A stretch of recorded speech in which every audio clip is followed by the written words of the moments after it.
Delhi police ने 3 लोगों को हिरासत में लिया है। कैंट इलाके से 3 लोगों को हिरासत में लिया है दिल्ली पुलिस ने 3 करोड़ रुपए बरामद किए हैं। साथ ही पैसा शाहदरा के एक स्क्रैप डीलर का बताया जा रहा है। पुलिस की तरफ से बताया गया कि जो ये पैसा है वो शाहदरा के स्क्रैप डीलर का है और तीनों शख्स इसी स्क्रैप डीलर के लिए काम करते हैं और पैसा गुरुग्राम से लाकर करोलबाग में डिलीवर करना था। तीनों आरोपियों को इनकम टैक्स डिपार्टमेंट को सौंपा गया है। फिलहाल आपको बताते चले इस वक्त की बड़ी अहम अपडेट, जहां दिल्ली पुलिस ने 3 शख्स को गिरफ्तार किया है। 3 करोड़ रुपए के साथ इस वक्त की बड़ी अपडेट आप तक पहुंचा रहे हैं, जहां आपको बताते चले दिल्ली पुलिस ने 3 लोगों को हिरासत में लिया है। हमारे साथ हमारे सहयोगी रिया जुड़ी हुई है।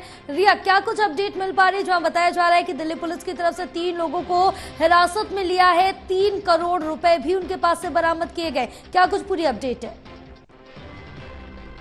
देखिए जयपाल, जिस तरीके से आज दिल्ली पुलिस ने एक जो बड़ी आप कहें कि वारदात होने को रोका है और इसी कड़ी में दिल्ली पुलिस ने दिल्ली कैंट के इलाके से लगभग 3 लोगों को हिरासत में लिया है। इनके पास से दिल्ली पुलिस को लगभग 3 करोड़ जो रुपए हैं वो बरामद हुए हैं। पुलिस के मुताबिक ये बताया जा रहा है कि ये जो पैसा है वो शाहदरा के एक स्क्रैप डीलर का है और हिरासत में जो लिए तीनों शख्स हैं वो उसी स्क्रैप डीलर के लिए काम किया करते थे और ये जो पैसा है वो गुरुग्राम से लेकर आए थे और करोलबाग में किसी को इन्हें डिलीवर करना था, जिस तरीके से इनके मालिक का आदेश था। पुलिस ने इन तीनों ही आरोपियों को इनकम टैक्स डिपार्टमेंट को सौंप दिया है। हालांकि अभी तक जो जानकारी प्राप्त हुई है और ये कहा जा रहा है कि अब इनकम टैक्स इस मामले की जांच कर रहा है आगे की, और पैसा किससे लेकर आए थे और करोलबाग में किसे देना था, ये जो सारे सवाल है वो इनसे पूछे जाने हैं।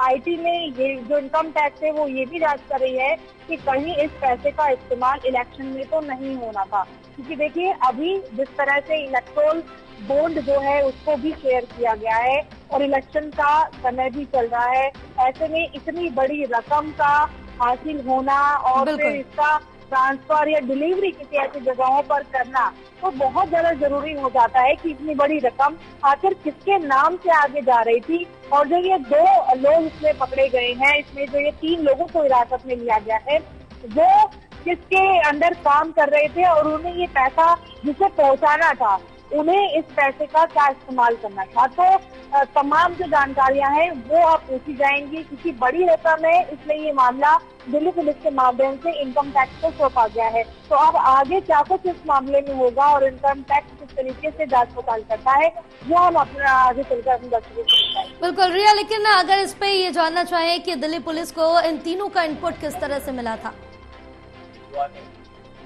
जी देखिए, अगर इनपुट मिलने की बात करेंगे तो अभी तक खास जो जानकारी है सूचनाएं वो नहीं दी गई है, क्योंकि ये कहा जा रहा है कि जो ये गिरफ्तार हुए 3 लोग हैं वो बहुत ही आसानी से एक नॉर्मल व्हीकल से जा रहे थे। हालांकि बाइक पर सवार थे या फिर कोई और जो वाहन था इनके पास था, अभी किसी भी प्रकार की कोई पुष्टि नहीं की गई है, लेकिन पुलिस को ये जो सूचना है वो अचानक से प्राप्त हुई है। आगे क्या कुछ जानकारी होगी और कैसे कैसे पुलिस को इस बारे में जानकारी मिली है, इस सभी पर तफ्तीश लगातार जारी है और जैसे ही हमें सूचना हासिल होगी हम अपने दर्शकों को देंगे। बिल्कुल, फिलहाल आप नजर बनाए रखें, आगे भी अपडेट लेंगे। तमाम जानकारी साझा करने के लिए बहुत शुक्रिया आपका।